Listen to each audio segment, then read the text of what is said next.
Pay up or we will kill your son. Who's behind the threat texted to a Fort Myers mother? The 4-year wait is over. We'll show you opening statements from the Mark Sievers murder trial. How dirty drug money is helping all of us save a little bit of money. We do have a diver in. And we find out if artificial reefs off our coast are working as advertised. Live, the news you count on. NBC2 News at 6. Imagine getting a text from an unknown number saying someone's hired an assassin to kill your child unless you pay up. Well, that happened to a woman from Fort Myers. Thanks for watching. I'm Kelly Burns. And I'm Peter Bush. The woman was told to send $5,000 in Bitcoin or her 5-year-old would be murdered. NBC2's Megan Bragg found out it's a classic case of scammers trying to tug on a parent's heartstrings. It all started with this text message.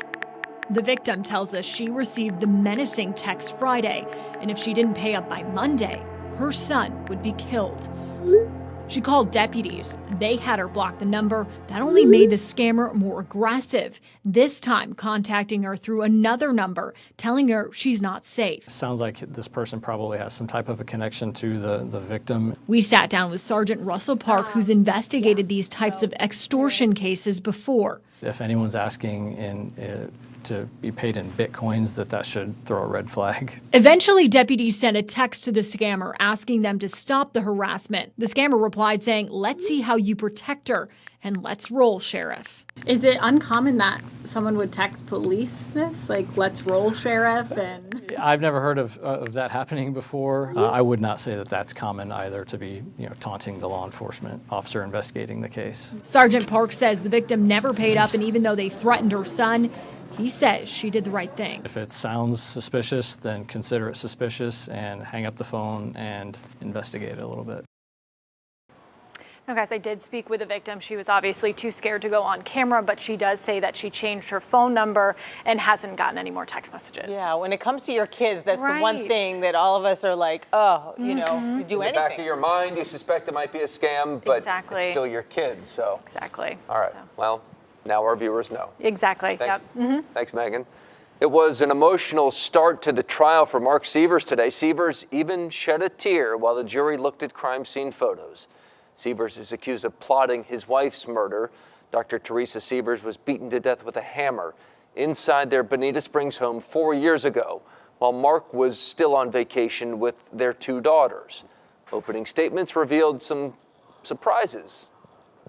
Detective Levitt advances a theory that Mark Sievers masterminded the murder. He is fixated on whether or not Curtis is bisexual and has a sexual relationship with Mr. Sievers.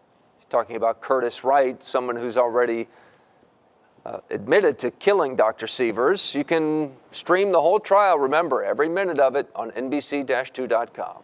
The man accused of killing 2 Cape Coral women during a drug-fueled murder spree appeared in court today for the first time on first-degree murder charges. Police say Wade Wilson killed Diana Ruiz, a mother on her way to work, and Christine Melton, a young waitress he met at a bar. The judge denied bond. Wilson could face the death penalty.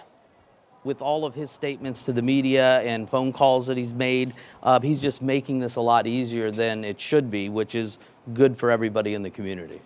Wilson spoke to NBC2 from his jail cell, claiming he had contact with both women the day they died, but didn't kill them. He also sent our reporter, Delia D'Ambra, numerous emails claiming his innocence.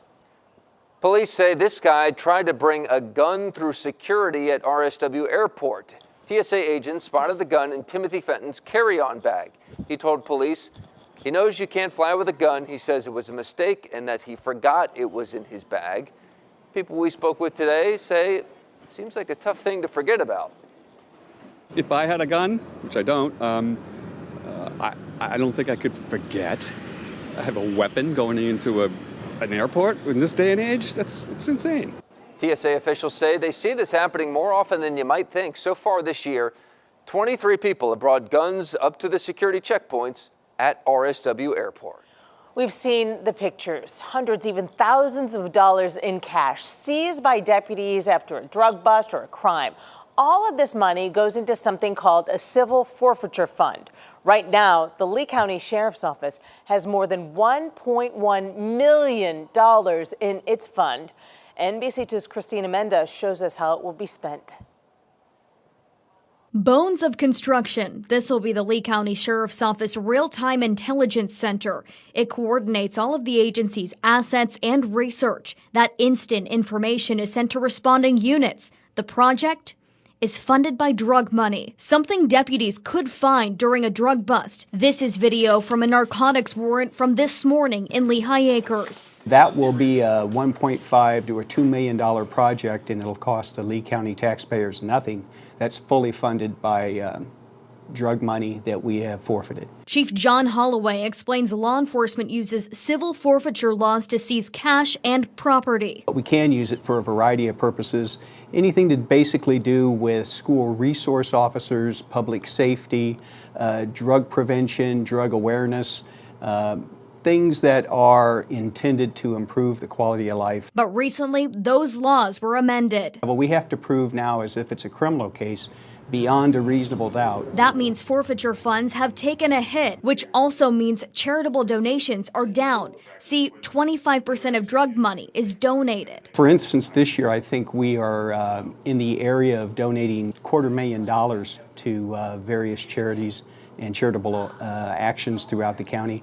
I think you're going to see the following fiscal years, our contributions are going to drop by 90 to 95%. Former state representative turned political consultant Matt Caldwell introduced the bill. And we tried to create a situation where it would be focused on where it should be, organized crime, the mafia, drug dealers, really major operations that will be foiled by taking away the money that feeds that system. While enforcing drug laws, they believe dealers shouldn't enjoy the proceeds that come with their illegal business. If we forfeit property, there's no doubt that that's drug money or it was an instrumentality used in the commission of a felony. The decrease in forfeiture funds won't impact the Sheriff's Office routine budget. Reporting live in the newsroom, Christina Mendez, NBC2. If you've started your online holiday shopping, make sure your packages are protected. Charlotte County Sheriff's Office says thieves are out in full force looking for packages left on doorsteps during the holiday shopping season. Amazon, UPS, and FedEx all allow you to sign up for delivery notifications.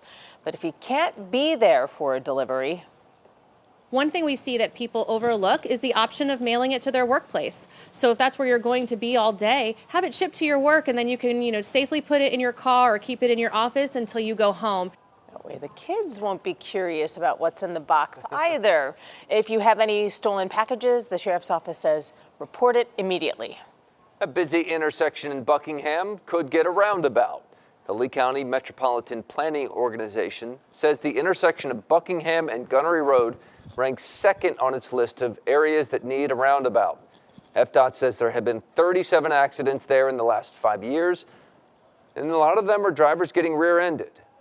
It's very crazy. I come from that direction, and there's always the fear of another car coming around this corner and just coming so fast that you don't know if you should go or you should stop. It's very unnerving. A public meeting will be held once a design is finished. The county says we're still at least 5 to 6 years from any construction.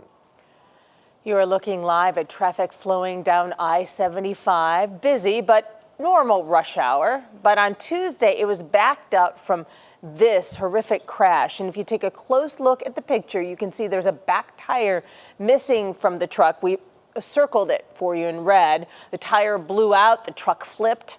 NBC2's Joe Petrello shows us why the cooler weather is the perfect time to check your tires. It was surreal, probably 10 seconds. Boom, boom, boom, boom, boom. 10 seconds, all it took for this pickup truck to flip over after a rear tire blew out. It shook me up the whole day, thinking about this poor gentleman. Tropical Tub Doctor owner Robert Mavis was driving to a job on Interstate 75. He says he was close to the exit by the Fort Myers Forum. The crash happening right in front of him. I could have been involved if I was tailgating. Auto technician Jeff Metters says there are several different ways a tire can blow out. But you can save yourself by constantly checking your tire pressure, something that's impacted by dramatic changes in temperature. This week we're a little chillier.